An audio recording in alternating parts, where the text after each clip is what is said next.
Alright, we're back. Next update on the GSXR wheels on a Harley. We're still going with the rear wheel here. Made some spacers. I'll show you how I made those in a second. They're different size because we got the caliper on one side, sprocket on the other.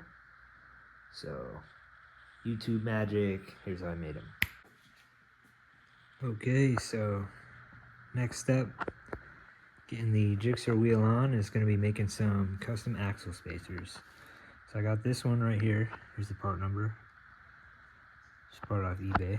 It is a 5-inch long, 60-61 aluminum spacer, 1.5 inch outer diameter, 25 millimeter axle. So this being 1.5 inch outer diameter, that's this thickness here. I'm gonna have to turn that down to 1.25 or 1.25 inches. That way it fits inside the GSXR wheel. I'll show you all that coming up. I'm gonna cut this into 2 pieces, obviously, left and right side. And yeah, clean it up real nice. Okay, so here is my buddy Nate that I work with. I'm a CNC machinist by trade, but I run mills and he's a far better lathe operator machinist than I am. So here we are turning down that diameter from 1.5 inches to 1.25 inches. So enjoy this little machining montage right here. This is cutting the length on the world's shittiest saw. Just roughing the length here. And here we are back on that same machine, finishing the length to size.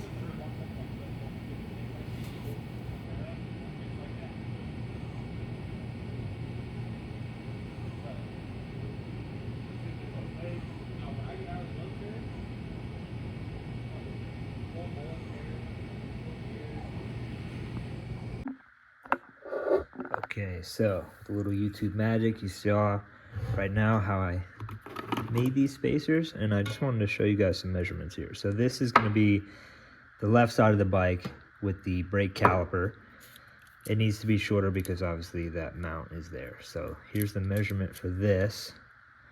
1.546, 1.545 is what it should be, but it's a little warm. I had it in my hand, doesn't really matter. Anyway, if you're in the wrong country and use the metric system, there you go, 39.3. So that's the left side, the brake side. Here's the sprocket side. This will be 2.2, and then metric 55.89 or 90. You do the math. So that's that. These are also 31.75 diameter, millimeter wise, 1.250 if you're in America and you're normal. And then the inside diameter of this is 25 millimeter, which is, it should be about 0.984. We got a little leeway on there, but yeah, 25.1. A little bit of wiggle in there is fine. Ideally, I would like this outer diameter to be a little thicker. These were 1.5 when I started, but I had to turn them down to fit in the wheel. I'll show you that in a second. But the pressure, when you put them on the swing arm, the pressure is this way. So these are plenty strong this way, just collapsing wise. You know, I would prefer it to be a little better, but in time we'll see how that goes. But I've got the wheel right here, so I just want to show you how this is going to look. Okay, so we got our wheel here, and the reason I needed that, turn down that diameter, is because this has got to fit inside this little bearing cup right here. I will change these bearings. I'm gonna get new bearings and powder coat the wheel and everything, but right now we're just testing. So that fits, as you can see, perfectly in there. Lines up, centrally, everything. So that'll be one side, and if we spin it around, this will be the other side. Boop, just like that. So on the bike, you'll have a little less on this side. This is where the brake caliper is gonna be, a little more on this side. And now we can put this on the bike and I can measure, then I can measure the distance that I need for the sprocket and for the brake rotor to line up and everything on the bike. But I just wanted to show you guys this. Beautiful. All right, so we got the bike on the jack. I know somebody's gonna ask, so I'm just gonna show you how to take this rear wheel off. What you will need is a 28mm socket. The tire will not rotate, it's just sitting on the ground right now. You don't want to do this in the air because it makes it a whole lot harder, but basically just put this on here. The torque rating for this bolt is like 100 foot-pounds is what it says in the manual. I usually just put it pretty damn tight. And as you can see, that's tight. Okay, so we'll loosen that. And I'll show you on the other side. Okay, on the left side of the bike here, you can see we got this little spring clip. This guy right here. What you do is just take a flathead, pop it in. There's a couple slots in it. Just pop it in there. And that'll come right off. And then this, you don't even have to touch this bolt. You could actually just unscrew it from the other side. Okay, now, back on the other side, there's a couple ways you can do this part here. You can put the whole wheel in the air.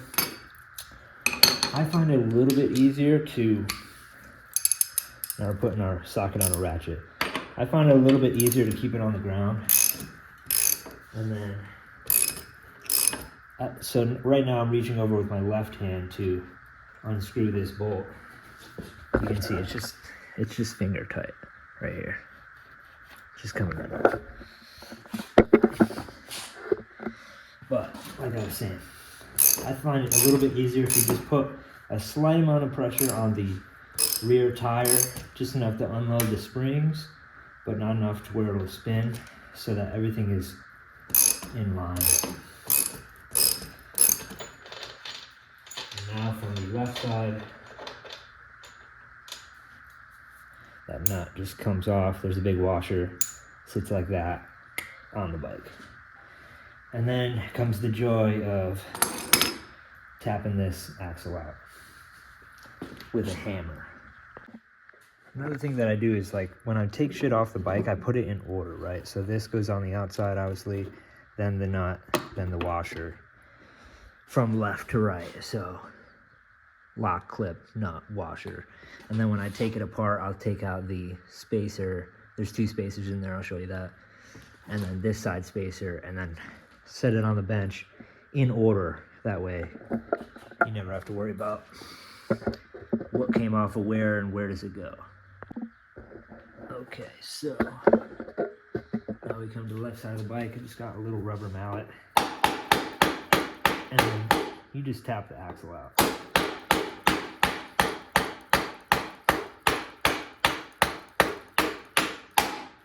Get to there. Now you can see on this side, sometimes you can kind of get it like that. Sometimes you can just pull it right out like that. Boom, there's your axle. And this needs grease pretty bad. Okay, so on the left side, you can see, now from the factory, from the factory you're not gonna have all these spacers. I have a whole setup here, custom everything. This one fell out. So this one goes in between the swing arm and the bracket. Then you have the bracket, then you have these other spacers in here. There's two because I'm stupid. But now, on this side, you can see we've got one more right there. So I'm gonna jack the bike up, and then these will all fall out, and then you can take the wheel off.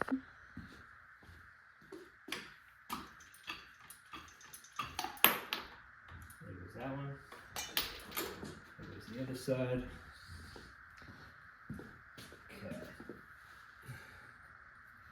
So these are from the left side of the bike, so it would go like this. Your lock pin, nut, washer, swing arm, brake caliper. This goes in between the brake caliper and the brake caliper, and then these two spacers. You should have one spacer, but you know, I have a custom setup, so that's that.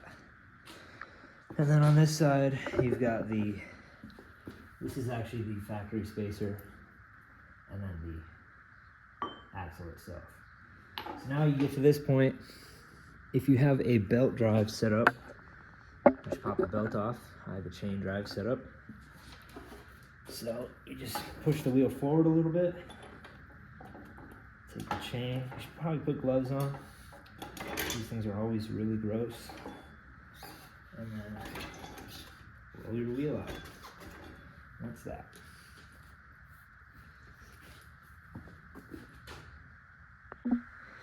Okay, so moment of truth here. See if my math is mathing.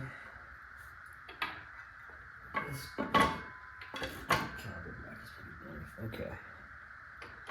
Gotta line everything up. The good thing about these spacers, they seem to fit in there pretty good, so they should hold captive. Wow. Let's see. The chain up. Nice.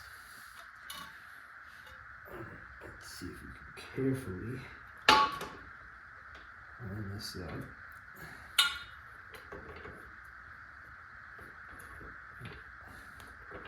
What are you doing? What is going on here? Why is this crooked? Crooked spine. There we go.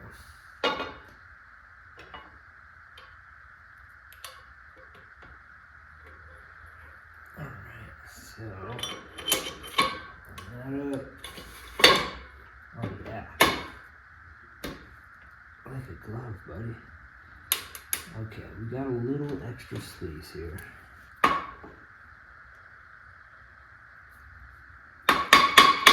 So this is what I ran into last time. Like the axle doesn't actually fit through the brake caliper bracket, which is super fucking annoying.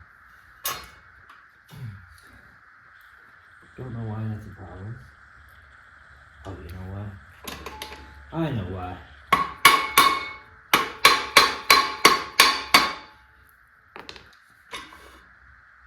Because I forgot my spacer.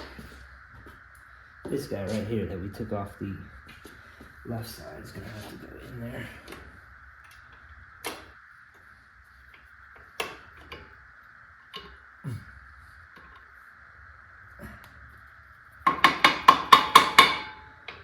Gently tap it in. Everything should line up.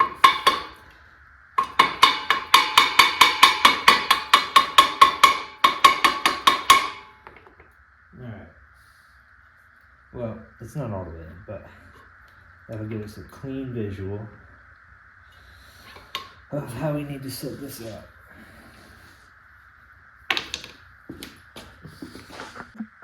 I don't know if this is the best camera angle, but obviously we're looking at the back of the bike. The wheel is centered between everything. And now we need to line up our chain and then our brake rotor. This brake rotor, this might be a problem because that's really close. So the idea I was gonna have was, I'm gonna make an aluminum adapter. The bolt pattern on the wheel is 6. I'm gonna stick with the Harley Sprocket, which is a 5-bolt pattern. So I have to make a piece of aluminum that comes out so I can bolt into the wheel, and then shoulders over, and then I can bolt the sprocket to that. This width here will work just fine because we got a lot of space. On the left side here, we're pretty limited on space. Let me adjust this. So you can see where we need a brake rotor is to sit obviously in the center of the caliper. We have some pretty small space here. So that raises an issue. The issue being that I can get a brake rotor that fits on the GSXR wheel. It's going to be a bit bigger than the Harley rotor. I remember I said in the last video, The Harley rotor is 11.5, 292 millimeters. The smallest Gixxer rotor I can get is a 310, which is like 12 and a half, so it's quite a bit bigger. I could do spacers on the bottom of the caliper right there to like pick it up, obviously, to accommodate for the bigger diameter of the rotor if I wanted to run a Harley rotor. But I think my best bet, honestly, is to get the Gixxer rotor, build a small little spacer for that, because that'd probably be like... Okay, I did a pretty bad job at explaining this, but basically the reason it being smaller is bad is because I would need to do, if I was going to stick with the Harley rotor bolt pattern, I would need to do a spacer, and it wouldn't give me enough width space to have 5 bolts from the Harley rotor bolting into a spacer that also had 6 bolts to fit onto the Gixxer wheel. 3/8 of an inch, half an inch, I'll measure it right now. And then space that caliper up. I do want to keep this set up. I got the Brembo. On there, the Rebafini caliper bracket, which is pretty cool. I like to keep that set up. Ideally, I want the 11.5 rotor because I already have it. It would save money. Pretty easy, since I'm gonna make this spacer for the Sprocket side, which is the exact same bolt pattern anyway. This is gonna be kind of tough. But regardless, let's measure this out right here. I did just want to show you guys this real quick. I'm not gonna let you know all the parts that I'm putting on the bike. I kind of want it to be a surprise, but this is kind of deceiving. It says Lindell brakes, but it is a Sprocket. I am gonna go with an aluminum Sprocket on the bike, just because lightweight, high performance, everything. Just want to show this off because you're gonna see it right now in the video. Billet 7075 T6 aluminum. Obviously bolt pattern for a Harley. This is a 54 tooth. That's what I have on the bike right now, but the one I have on there is chromoly. I was always worried that the aluminum sprockets would be too weak, but for many years I've seen plenty of people riding them, so I think they'll probably be okay. But I'm gonna put this on the bike right now so we can measure it up and we can figure out our spacer width. All right, there's the sprocket on there. Obviously it's not bolted to anything. I just stuck the axle through it. But the reason I'm doing that is so I can measure this distance right here. So let's do that. So with the calipers, now this is going to take a ton of math on my end. I'll just show you guys basically the finished product when I make this, but I know from this face of this sprocket to the face of this swing arm here is going to be about 3/4 of an inch. So I think I eyeballed that pretty fucking good.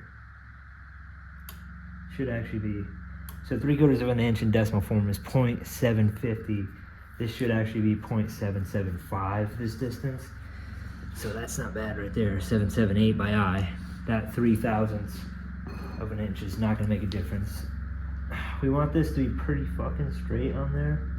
So it's gonna be about there, but now I need to measure this distance, so that way I know. I don't mind this helicopter flying over, Jesus. Get you guys up in here. Up in there, dude. So I know the thickness of this sprocket, this Lindell sprocket, I already measured it, is 300,000ths of an inch. This is kind of a scuffed way of measuring. It's not that good, but it'll get us pretty damn close. And then if you need to shim it at the end, that's what it'll be. So this looks like 1.097, so we'll call that 1.1 inches. If you're doing it in millimeters, 27.84. Let me actually, like this, get it exactly. 1.1. Yeah, so call it basically 28 millimeters if you're doing this in metric. We're doing it in American because I'm American, and this is a Harley Davidson. 1.1 inches will be our spacer thickness between the wheel and the sprocket. So that'll give me a good number to go off of when I design this thing. It's gonna be pretty complicated, but I'll make it work. All right, well, as far as visuals go, this looks pretty badass. That nimble sprocket on there. Obviously, nothing's really bolted up, but I am gonna do the front wheel. Someone asked about that. Yes, the Gixxer front wheel was just gonna bolt on since I already have a Gixxer front end on the bike. Oh, a bunch of people have asked about this. Guys, it's not that difficult. You buy these Speed Merchant triple trees. See that logo in there? SM, Speed Merchant triple trees. These are called inverted triple trees. If you want to do this front end conversion, all you need is 2004, 2005, or 2006 GSXR 600 or 750 fork tubes. They're all the same. 600, 750 are exactly the same. You probably should rebuild these because they're like 20 years old at this point. I'm filming this in 2025. Actually, the end of 2025. It's almost 2026. But take them to a reputable shop, get them rebuilt. I put Racetech internals. That's why I have that sticker on there. So Racetech springs, they're 1.0 kg springs. Honestly, I probably could have gone a little bit lighter, but I ride the balls off of this bike, so it's fine. And yeah, that's really it. If you have a 2008 and newer Harley, you can fit the stock wheel. You'll need axle spacers to space everything out. Just to get the line up here, I'll just show you. I got the camera on a tripod right now. So that spacer right there, this is 1/8 of an inch. You'll need a brake rotor spacer. That right there is 3/8 of an inch. And then you can't see it, but it's inside here. It's like up in there. Another 3/8 axle spacer. So 3/8 axle spacer hit this side, 3/8 brake rotor spacer, and then a 1/8 axle spacer if you want to run a Harley mag. This is the stock wheel off of this bike. This is a 2020 Iron 1200. The 883s, irons, they're all the same wheel. So that's what you need to run that wheel on this bike with a Gixxer front end. If the easiest way, honestly, is just to get the Gixxer wheel, that one that I have on the back, and put it on the front end, because obviously it's designed for that front end. It'll work. You just got to do brake calipers and all that jazz. This stock master cylinder is not enough power for a dual disc setup. So if you are going to do that route and go dual disc, which I'm going to do in the future, I'll show you all that, you need to change that master cylinder. I'm going to go with the Brembo RCS 19. You can go with the factory Harley Brembos. Anything really that's designed for dual disc will give you enough pressure, but that one right there is honestly barely enough pressure for that single Brembo. It's a lot better of a brake, but requires more pressure. Anyway, that's that. There's not much to it. So 04, 05, 06, GSXR 600 or 750 fork tubes, get them rebuilt. Speed Merchant inverted triple trees, they're like $1,200. You can probably find cheaper solutions. That's what I went with. It uses same handlebar mounts, standard Harley 3.5 on center. Those are solid riser bushings. I don't like rubber bushings. I like everything solid. That's that. So, give you guys a final look here of what I got going on. And this is probably going to conclude part 2 while I design some spacers for the sprocket and the brake rotor, figure out what I'm going to do exactly for that. And I'll see you guys in the next one.